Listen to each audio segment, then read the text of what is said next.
Well, an unpredictable and terrifying. That's how a former assistant to Sean Diddy Combs described his behavior toward her and ex-girlfriend Cassie Ventura. That assistant taking the stand in day 12 of Combs' trial on federal racketeering and sex trafficking charges. NBC4's Ted Chen in the newsroom now with much more for us on today's testimony. Ted. Carolyn, the former assistant known only as Mia, described working for Sean Combs as exciting, but also chaotic and toxic. She also said she witnessed Combs beating Cassie Ventura multiple times, and she says Combs sexually assaulted her multiple times. We want to warn you, some of the details are graphic and disturbing.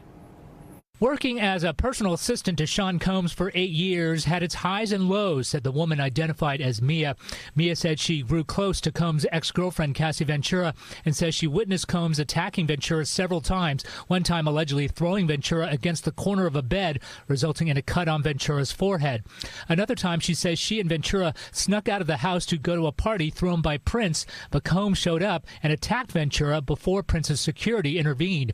She said when they did something without Combs' permission, quote, the punishment was unpredictable and terrifying.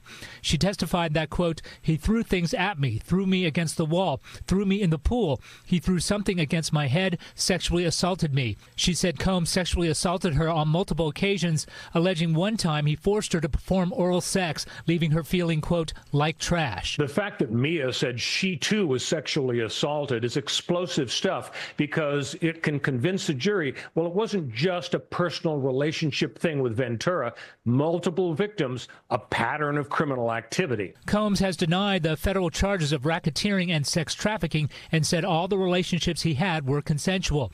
Legal analyst Royal Oaks says the testimonies about beatings and assaults may not be enough to prove the prosecution's case. One problem for the prosecution is that when a jury hears racketeering, they think of Al Capone and gangsters who are on the payroll. They know they're doing bad things for Al Capone. Here, it's all about Combs being bad, forcing his associates to do criminal acts. That may not be enough for this jury to find he is a racketeer. While the prosecution said it may rest sooner than expected, Combs' defense team said it may go longer than expected. The judge says he wants the case to go to the jury by July 4th. I'm Ted Chen, NBC4 News. Kathy, back to you.